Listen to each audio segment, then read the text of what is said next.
花花北萌兰，灵岩镇中原。熊猫界的三大顶流已经三足鼎立多年。最近前有灵岩为了搞到新秋千，硬是在旧秋千上蹦迪，将旧秋千成功玩坏。后有萌兰处心积虑步步为营，先拆监控后爬墙，试图再一次越狱，最后却喜提封窗大铁板。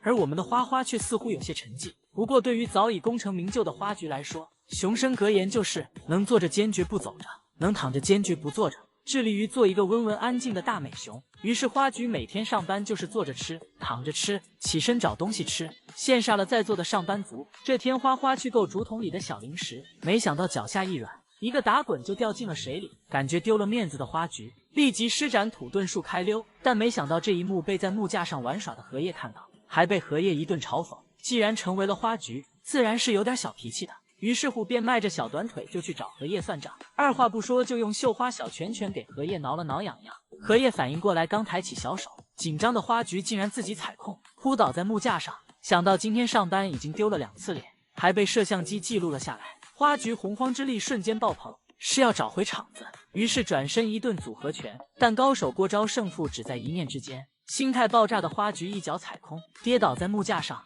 荷叶抓住机会背后突袭，虽然花局奋力反抗，但自己手短脚短，是出了名的战五渣，被荷叶摁在地上一顿摩擦，还拿下 triple kill。花局内心 OS： 今天真是丢死熊了，这般不上也罢。小五，财富和地位我都已经失去了，我现在只想要大树。一生都在失去又失去的小五，简直就是个治愈系的倒霉蛋。以前学爬树的时候老被芒女士胖揍，没想到最近突然开窍，在最不拿手的爬树领域扬眉吐气了一把，更是创下21个小时不下树的记录。当看着小五在树上悠闲地摇着小脚丫仰望天空时，姨姨们既开心又欣慰，岁月静好的感觉挠一下就上来了。但如果事情没有反转，那绝对和小五的命格不符。果不其然，隔天当小五叼着树枝，看到通往蓝天白云的道路就这么被塑料保护膜堵得牢牢的，小五蒙圈了，天真无邪的小脸上写满了难以置信。看着小五恋恋不舍退下来的背影，默默心疼小五3秒钟。要知道小五这家伙不久前才刚失去财富和地位，想当年小五也是拥有过大飞机的小熊，天天在大飞机上耍酷，结果工作人员怕他中暑，就给撤走了。小五伤心欲绝，但好在摇身一变成了长安五少，大汽车安排上了。看得出来小五是真的喜欢这汽车玩具，单手握方向盘的痞帅气质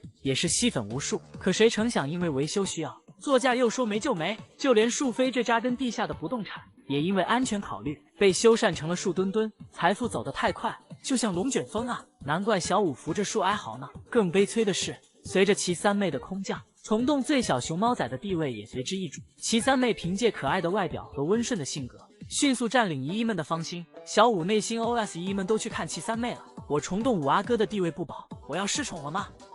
君小朋友又一次因为腿短把自己给挂网上了。这天艾女士带着2小只在院子里溜达，路过小河的时候，艾女士轻轻松松就跳了过去。小光君似乎忘了自己的小短腿，像模像样的收腹提臀，然后用力一跃，结果正当当摔了下去。就光看这落水的姿势，那简直能让人笑出腹肌来。一生要强的光君也是要面子的，赶紧爬起来开溜，然后低头抱着艾女士就是一顿情绪输出，仿佛在说丢死熊了，这下又得被挂网上让人嘲笑了。作为相爱相杀的姐姐小田瑞，那怎么可能放过这千载难逢的好机会呢？立马秀了一波小熊过河，无声之中将光君腿短的事实给盖棺定论。杀熊诛心也不过如此了。瞧瞧小田瑞那蹦蹦跳跳欢快的步伐，心里的喜悦那是真压都压不住。当然小光君可不是第一次出现这种尴尬场面了。看到小田瑞在树枝上悠哉悠哉的，光君踮着脚尖，伸着小短腿，使出吃奶的劲儿，屡次尝试都够不着树干，最后没办法，只能回头叼起竹子来缓解尴尬。之前小光君上独木桥的时候，也是因为腿短怎么都上不去，一想到要被摄像机记录下来，就赶紧开溜。谁知道因为心态爆炸，最后就连小石阶都没爬上去，这可真是尴尬偏遇更尴尬。宋爷爷也知道小光君的困扰，经常给小光君做腿部拉伸，时不时还要检查一下自己的拉伸成果。小光君无奈表示，爷爷别凉了，连你也开始嫌弃我了吗？腿短不是我的错，要怪只能怪俺娘。但肉肉到底是什么样的神仙小熊啊？300斤身体里装着100斤有趣的灵魂和100斤的心眼子。肉肉有4大爱好，喜欢唱、跳、音、臭美。肉肉玩水的时候，会2只手拨动水花给自己伴奏，深情地展示自己黑山老妖般的歌喉。就连树上的百灵鸟也只配给自己和声。肉肉高兴的时候，会经常在树枝上上演摇摇舞，给大家助兴。谁说跳舞是瘦子的专利？我梅兰每一斤肉里都充斥着节奏感和创造力，肉肉的每一斤都是自己凭实力吃出来的。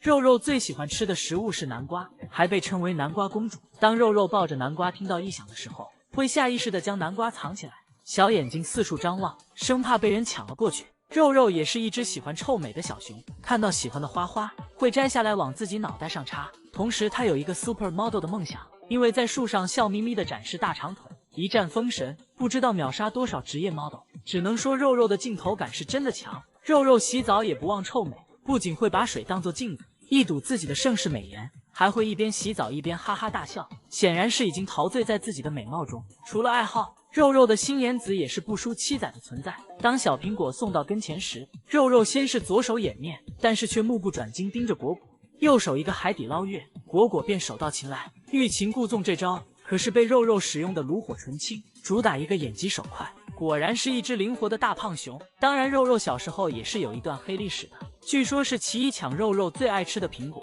作为吃货的肉肉怎么能忍，抡起拳头就是一顿组合拳。看得出来肉肉私底下是真的有练过，怪不得能成为16级的大姐大。到萌萌和萌兰隔着栏杆遥遥相望，才知道萌萌有多爱她的好蛋儿。本来在一边吃着小苹果一边给萌兰喂奶的萌萌，一不小心把手里的苹果滚落到了地上。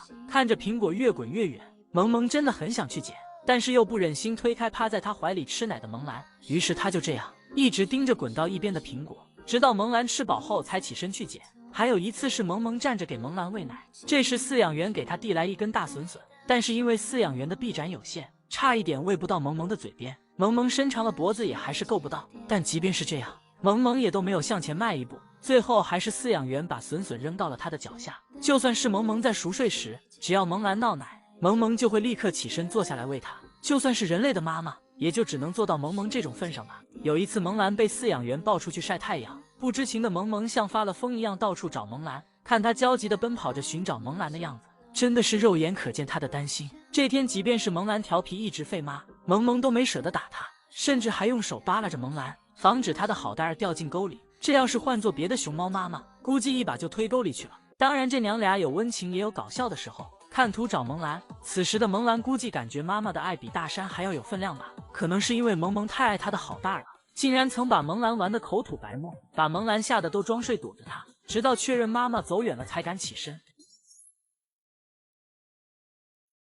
当然萌兰也很坑妈。这天萌萌站在假山上，踮着脚尖研究大树，萌兰看到后悄摸摸地爬上假山，给妈妈搞个偷袭。萌萌直接一个后仰，脑壳摔在石头上，磕得嗡嗡响，把萌萌都给摔懵了。萌兰还不知道事情的严重性，还敢跑过来吠妈，直到被妈妈拖到后面揍了一顿，她才消停了。虽然萌萌和萌兰相处的时间不长，但是两代顶流还是留下了很多感人和搞笑的画面。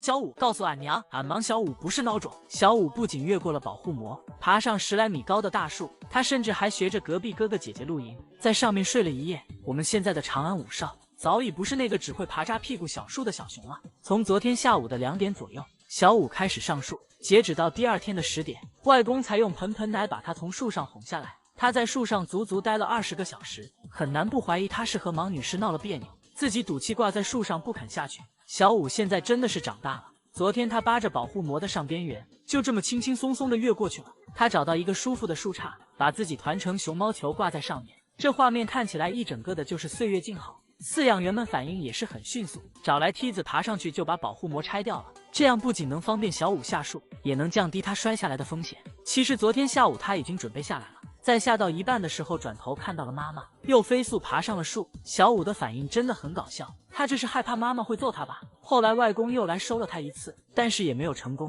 就这样小五在外面露营睡了一夜。小五不是下不来，他只是不想下树，所以压根没有消防车把他救下来的事儿。第2天一早他还在树上睡觉，王女士也一直在树下陪他。睡醒了的小五可能是饿了，还在上面啃树枝，小屁股被树上的青苔染得脏脏的。在上午10点的时候，也就是小五上树的第20个小时，外公才终于用盆盆奶把他哄下来。结果喝完盆盆奶的小五还是赖着不肯回家，抱着树干怎么都不松手。奶成看建哥自己搞不定这个犟拐拐，赶紧上去帮忙，结果建哥没站稳还摔了一跤。但即便是这样，小五还是不肯回家，继续找树往上爬。这孩子也是爬树上瘾了，最后还是被奶成抱起强制执行，才不情不愿的回家了。自从其三妹惊喜亮相后，姨姨们纷纷变了心，注意力都在其三妹那边。小五这也是凭实力挣来了关注度，还把自己送上了热搜，证明了一波长安五少的江湖地位还在。瑞宝真不愧是艾女士的头号小迷妹，这么小就有保护妈妈的意识了。平时瑞宝和辉宝打闹，大家都是知道的，一般都是辉宝占上风，即便是辉宝把他按在树上，跳起来踢他膝盖，甚至是被辉宝连扇11个耳光，瑞宝都不怎么还手。但是如果是辉宝在他面前打妈妈，瑞宝就会武力全开暴揍小灰灰。这天辉宝又在费妈咬艾女士背上的毛，瑞宝看到后非常生气，跳上去就咬住辉宝的耳朵，然后和妹妹扭打在一起。可以看得出瑞宝真的有在保护妈妈。还有一次是艾女士想上木架，结果被辉宝这个小坏蛋连扇2个巴掌阻止了。瑞宝看到后二话不说，直接冲上木架就是干，咬住辉宝的头套就往下面拽，即便是自己狠狠地摔了一跤，也要教训一下小灰灰。艾宝看在眼里，应该也很欣慰，毕竟3个孩子也就瑞宝不那么淘气。要知道平时都是小灰灰欺负瑞宝更多一点，宋3岁还曾因为瑞宝不会还手，抱着瑞宝教他打辉宝。这么看来，平时瑞宝还是有让着妹妹的，但是妈妈是他的底线，所以瑞宝的雄声格言就是你打我可以，但是打妈妈就是不行。而且瑞宝真的很喜欢黏着艾女士，吃饭的时候要和妈妈贴贴，睡觉的时候也要和妈妈趴在一起。还记得瑞宝很小的时候，就会看着艾宝特别开心的笑，像是在说我的妈妈真好看。还有一次是两小只惹艾女士生气了，艾女士趴在地上气得一动不动，江爷爷在一边劝和。当时还是瑞宝率先迈出了破冰的第一步，走上去抱住妈妈，抱着妈妈的脑袋哄她。这一幕就不得不让人想起曾经的福宝和艾女士冷战的场景。一大清早，母女俩坐得10万8千里远，福宝趴在床上露个小脑袋一动不动，艾女士坐在地上气得也是一动不动。当江爷爷问起他们母女俩是不是吵架了时，福宝还高傲地抬起脑袋，一副又不愿问你问他的表情。当时想让福宝主动给艾女士道歉，肯定是门儿都没有的，气得艾女士都想把他回炉重造。这么看来，灰灰泪福不是说着玩的，两个都是不省心的废头子。看来只有小田瑞这个小棉袄是不漏风的。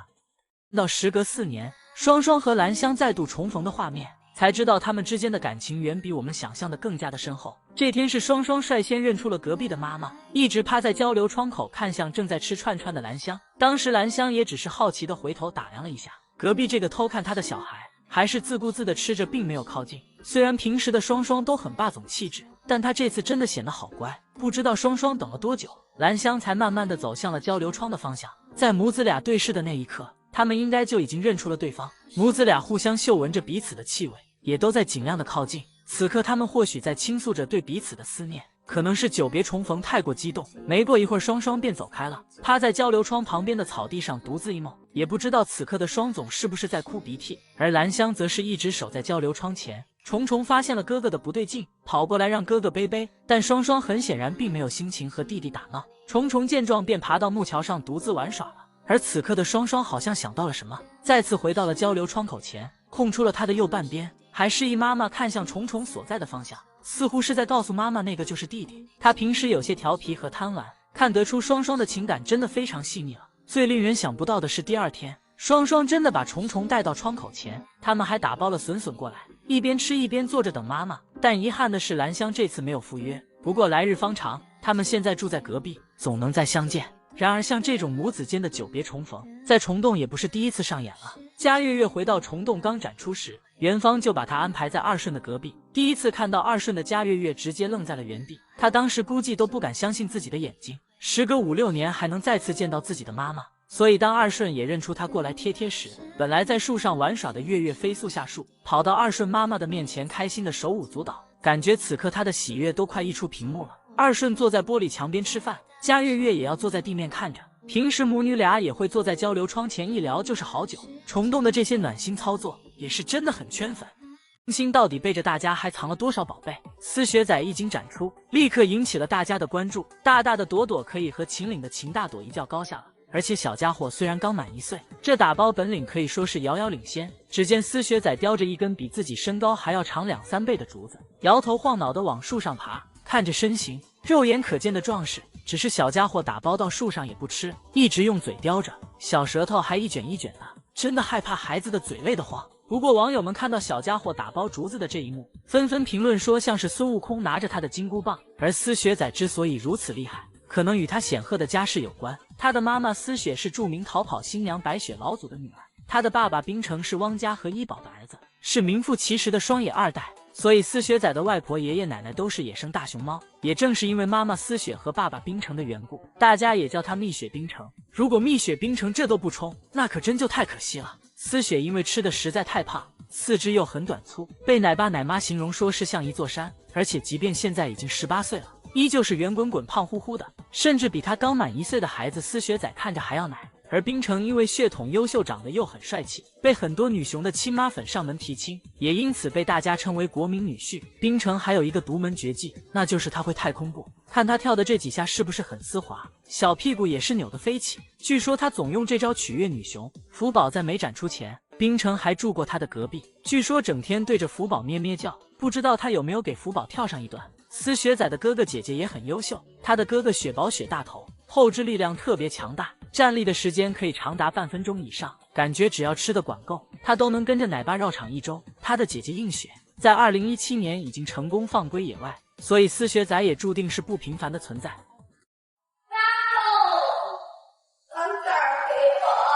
美奶妈一声呼唤，便主动交出崽来。小丫头到底有多信任美奶妈？那年小丫头临近生产，剧烈的阵痛让她蜷缩在角落，而看到如此难受的小丫头，美奶妈便不顾自身安危近身照顾，用手抚摸着小丫头的肚子帮她缓解疼痛，而小丫头则是轻轻地环抱住美奶妈胳膊，慢慢地依偎在上面，还会时不时地舔舐美奶妈。这一人一熊的相互信任真的太令人动容。当小丫头顺利产下2只幼崽后，即便已经满身疲惫，也会在母爱的驱使下第一时间抱起孩子进行舔舐。而在一旁目睹这一切的美奶妈则是满眼心疼，轻轻地抚摸小丫头的脸颊，安抚她。刚生完宝宝的小丫头食欲不振，不思饮食，美奶妈就抱来新鲜的竹笋，细心地剥掉笋皮，一点一点喂她。俗话说真心换真心，小丫头从小便由美奶妈照顾，陪着她长大，如今又照顾她的孩子，他们彼此之间早已将对方视若家人。所以当别的饲养员还需要拿旺仔蜂蜜水来换幼崽时，美奶妈只需要一声呼唤，小丫头便会主动把幼崽送到奶妈面前。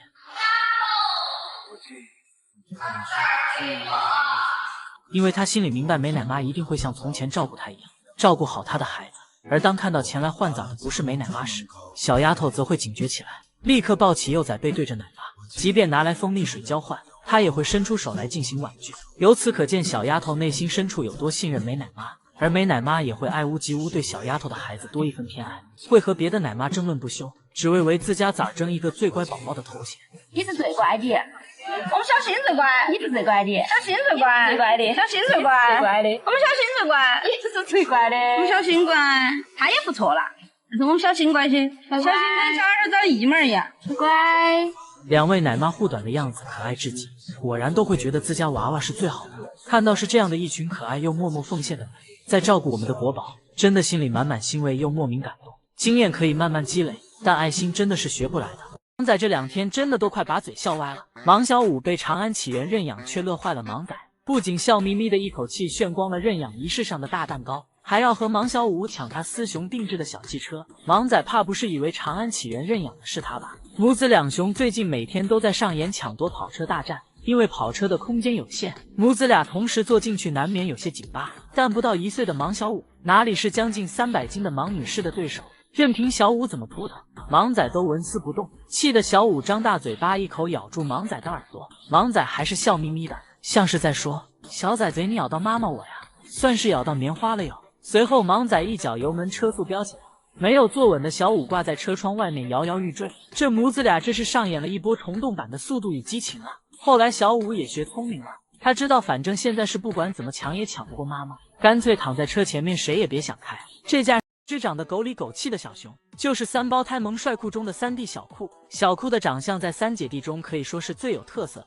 大姐萌萌长得很秀气，打眼一瞧就知道是女孩子。2哥帅帅熊如其名，长得很帅气，拥有一双卡姿兰大眼睛。而3弟小酷的长相可以说靠出奇制胜，既然颜值拼不过，那就走搞笑路线，5边形的脸，外加憨气十足的小眼神里还透露着一丝愚蠢，真的让人只看一眼就能爱上。虽然他是3姐弟中长得最壮的，他的手臂特别的粗，以至于他量血压的仪器都是定制的，但她也是三姐弟中最会撒娇的。小酷有一个拿手绝活，那就是歪头杀，呆呆的眼神配上歪头的动作，以及不经意间甩飞的口水，有一种猛男撒娇的既视感，但却一点都不油腻，看上去十分的可爱。后来才知道，酷酷的歪头杀是跟大梁学的，一人一熊互动的画面特别有爱，而且小酷好像知道他自己很可爱，于是他也会靠撒娇来骗吃骗喝。大文奶爸最受不了小酷撒娇，看到小酷冲他撒娇，恨不得什么都给他。你不要那么可爱呀，酷！我想给你，问题吃箱里面装满了，你叫我放哪里啊？小酷也很聪明，大文奶爸说车厢装满了，没有办法给他吃的时，他还会把车厢里的东西丢下去腾地方。喂，丢垃圾要罚钱哦！酷酷的歪头杀是非常的有杀伤力的，而且小酷还是三姐弟中脾气最好的，姐姐萌萌喜欢发脾气，哥哥帅帅喜欢打架，酷酷心态超好，经常受气挨骂。前段时间酷酷很开心，经常哼着小曲下班回家，结果他走到玫瑰妃的门口，被玫瑰妃听到了，小酷就被老姨劈头盖脸的骂了半天。但小酷心态好，不还嘴也丝毫不放在心上，毕竟谁住在他隔壁都能骂上他几句。第二天小酷继续哼着小曲回家，结果把大文奶爸吓坏了，连忙提醒他咩要回去吗？酷，你不要咩就回去啊，酷！你记得昨天晚上你咩就回去发生什么了吗？不要咩了，不要咩了。真的好喜欢小酷的性格，整天都乐呵呵的，什么事都不放在心上，没心没肺的生活，又何尝不是一种幸福呢？小五告诉俺娘，俺忙小五不是孬种。小五不仅越过了保护膜，爬上10来米高的大树，他甚至还学着隔壁哥哥姐姐露营，在上面睡了一夜。我们现在的长安五少早已不是那个只会爬扎屁股小树的小熊了。从昨天下午的2点左右，小五开始上树，截止到第二天的10点，外公才用盆奶把他从树上哄下来。他在树上足足待了20个小时，很难不怀疑他是和盲女士闹了别扭，自己赌气挂在树上不肯下去。小五现在真的是长大了，昨天他扒着保护膜的上边缘，就这么轻轻松松的越过去了。他找到一个舒服的树杈，把自己团成熊猫球挂在上面，这画面看起来一整个的就是岁月静好。饲养员们反应也是很迅速，找来梯子爬上去就把保护膜拆掉了，这样不仅能方便小五下树，也能降低他摔下来的风险。其实昨天下午他已经准备下来了，在下到一半的时候转头看到了妈妈，又飞速爬上了树。小五的反应真的很搞笑，他这是害怕妈妈会揍他吧。后来外公又来收了他一次，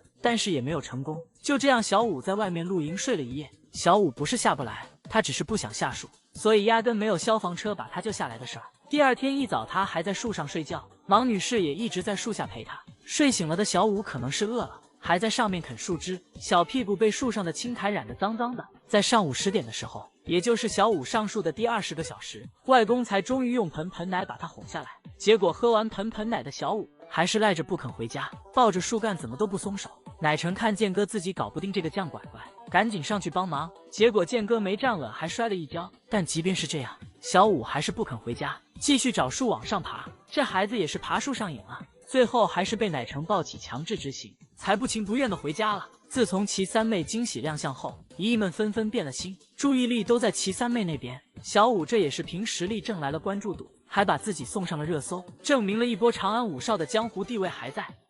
齐三妹长得真的太好看了，看起来软绵绵糯唧唧的，虽然她和小五哥哥小时候很像，但又没有小五的憨气，给人一眼看上去就是女孩子的感觉。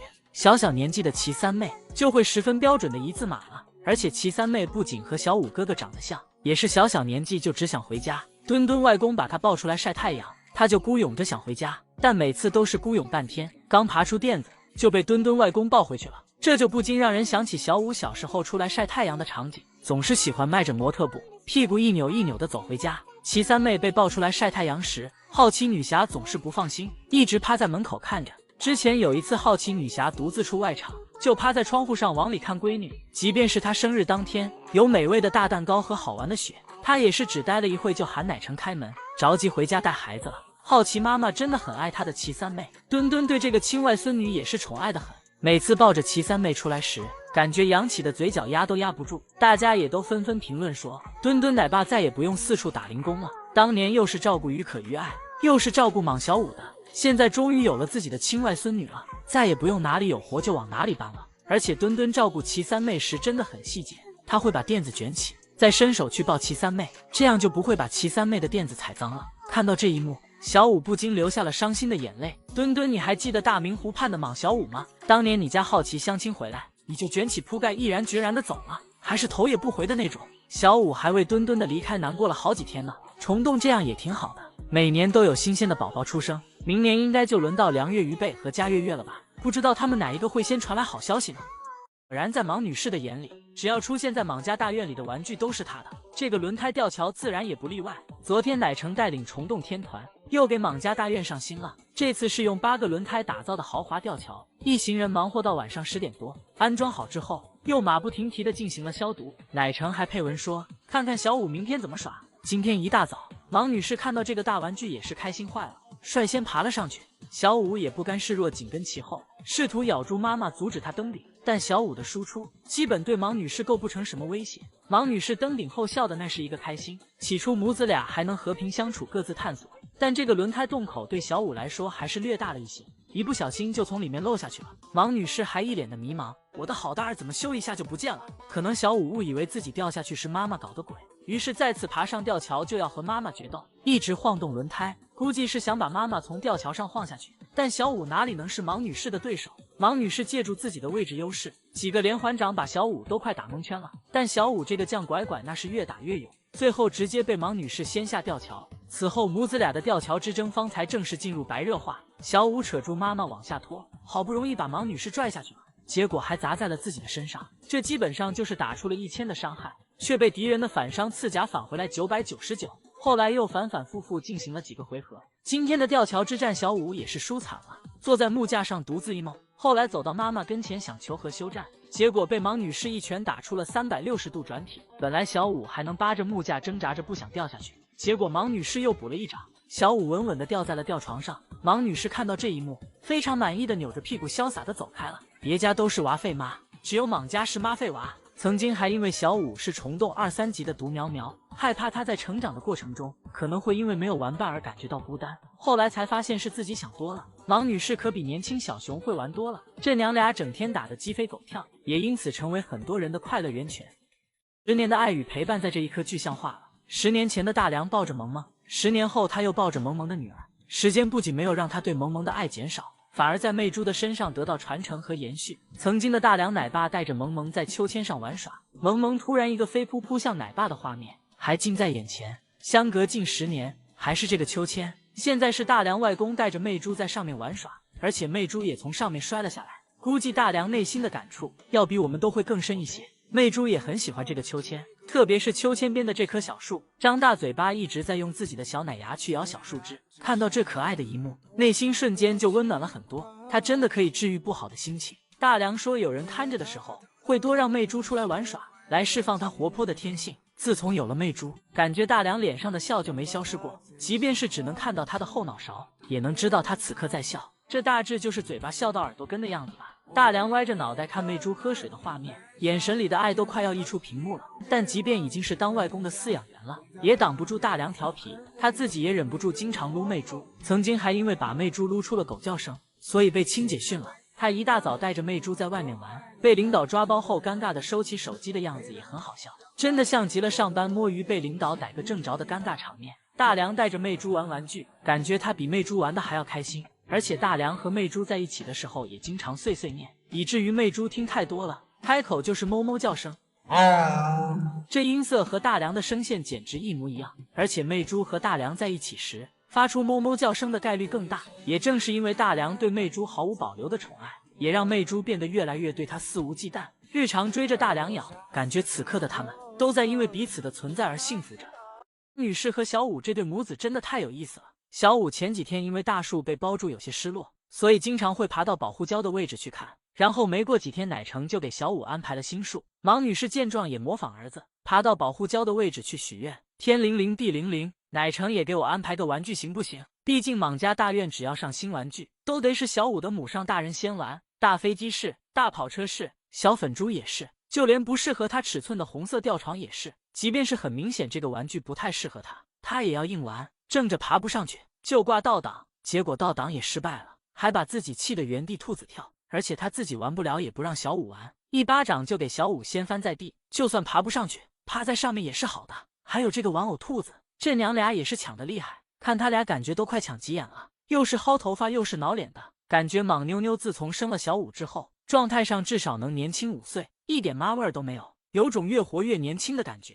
小五也是遗传了芒女士的搞笑基因，她看到院子里的小鸟准备去抓。长安5少的加速模式也是很特别，把一只脚抬得高高的，然后预备被加速，最后还是扑了个空。对于小五来说，结果并不重要，关键是动作要帅，毕竟他是一只连放屁都要他腰撅定的小熊，小年纪就能轻松拿捏纨绔子弟的气质，真的太喜欢这对活宝母子了。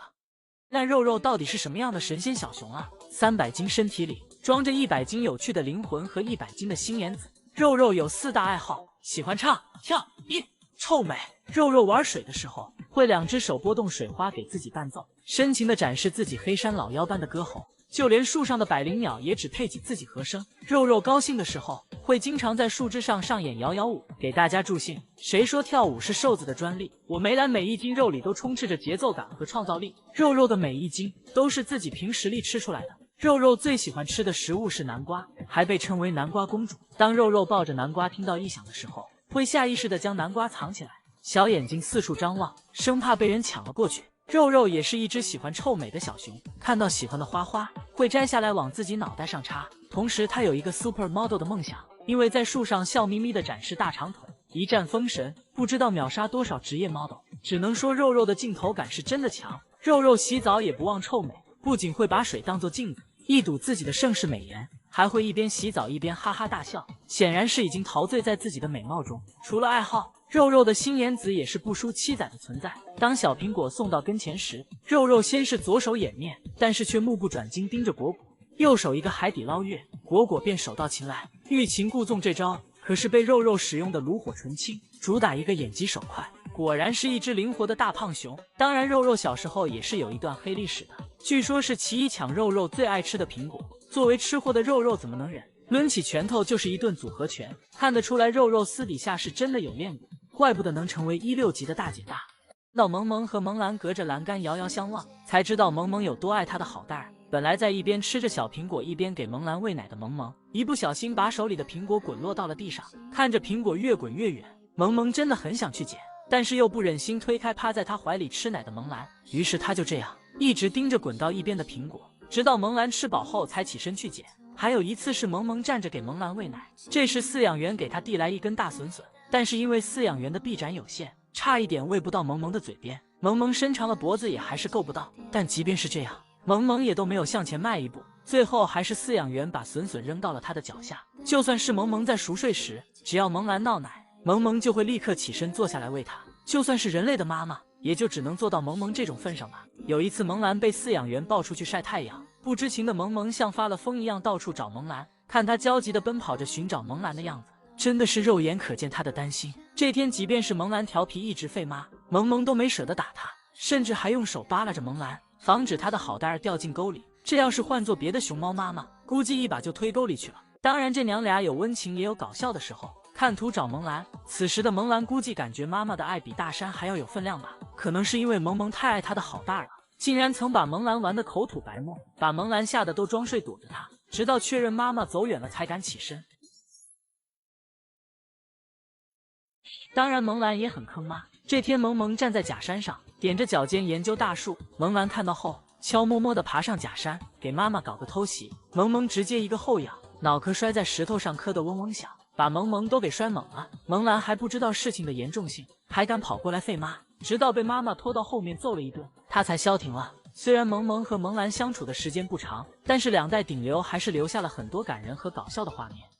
那黄连奶爸才是北洞食物链的最底端，徐老爷一句话道破了事情的真相。这天一大早，徐老爷喊了6、7次也喊不回在木架上的萌萌，萌萌坐在那里低着头，一脸的不高兴。这时徐老爷冷不丁的来了一句：今天黄连不在这儿惹生气啊。虽然这次可能是徐老爷惹了萌萌，让黄连背了锅，但黄连惹恼蒙太后的事可真没少做。这天黄连用毛巾和萌萌拔河，结果把萌萌摔了一个大跟头。当时萌萌站起来就想给他2个巴掌，而且黄连那天很飘，丝毫没意识到问题的严重性，他竟然还撩起毛巾逗萌萌，把萌萌气得一把就把毛巾夺了过来。当然萌萌也不会那么容易放过他。到了加餐的点，坐在木架上，打着哈欠根本不下去。黄连只好用长长的竹竿给萌萌投喂，笋笋萌萌还能勉强接受。等到了窝窝头的环节，小莲子那是一举一个不吱声，萌萌看都没看他一眼。还有一次是萌萌做体检要打针，本来对萌萌来说这已经是一件很不开心的事儿了，结果黄连在给奖励的时候，竟然给了萌萌一块板砖大小的窝窝头。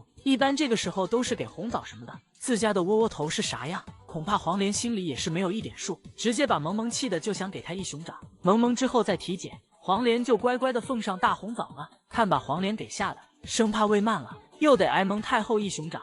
黄连给萌萌刷牙更搞笑了，本来事情还在有条不紊的进行着，结果黄连一个不留心就把奖励窝窝头掉在了地上，而且他还想捡起来再喂萌萌。蒙太后见状直接把头扭向了一边，黄连赶紧换了一块好的，蹲在那里给蒙太后陪着笑脸道歉。结果蒙太后根本不接受，趴在石头上生闷气。黄连只好给萌萌拿来一大根笋笋和一个全新的窝头来哄她。放窝头的时候那叫一个小心翼翼的。自此以后，黄连给萌萌加餐时都特别谨慎，生怕再掉了又惹蒙太后生气。看看黄连这一天天办的事儿，也难怪徐老爷会对萌萌说黄连不在，没人惹你生气。黄连和蒙太后像这样一人一熊尴尬坐着的画面真的太多了。黄连，你以后还是小心伺候吧，毕竟蒙太后不是你能惹得起的熊。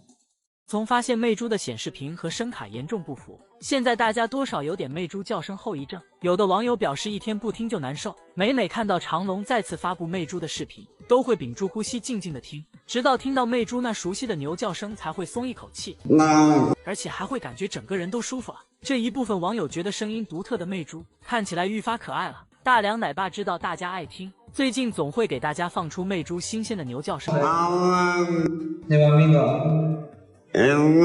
而且这爷俩有问有答的画面真的很有意思。更神奇的是，现在还不满4个月的魅珠已经可以开口说话了。他因为脚下打滑摔了一跤，感觉是磕到下巴了，然后魅珠就用独特的老烟嗓说了声好痛。